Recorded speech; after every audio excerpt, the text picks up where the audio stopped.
Learn the use of ga bute. Ga bute means go carry in English. As a verb in sentences, we are going to use this verb ga bute to make sentences both in Igbo and English. Remember, ga bute, we use it to give instructions.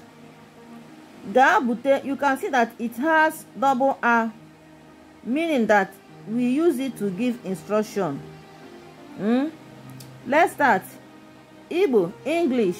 Number 1 sentence says, Ugomma, gaa bute ofe ahụ ugbua. Ugomma, gaa bute ofe ahụ ugbua. Meaning, Ugomma, go carry in that soup now. Gaa bute ya ozugbo. Gaa bute ya ozugbo. Meaning, go carry it in now. Gaa bute ya na ite. Gaa bute ya na ite. Meaning, go carry it in with pot. Ugomma, gaa bute ibu gị ọsọ ọsọ. Ugomma, gaa bute ibu gị ọsọ ọsọ. Meaning, Ugomma, go carry in your load quickly. Ugomma, go carry in your load quickly. You can see that also at times we use e here. We remove o, making it to be osiso.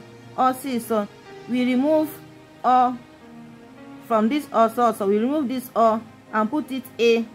It's the same thing. It becomes osiso. Jiri ọgba kpimkpim gaa bute ha niile. Jiri ọgba kpimkpim gaa bute ha niile. Meaning, use motorcycle, go carry in all of them.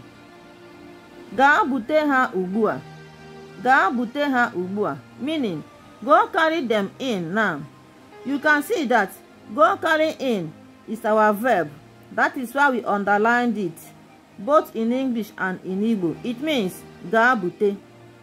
You can also see that ga, we wrote double R here because of it is a command, ga and not ga.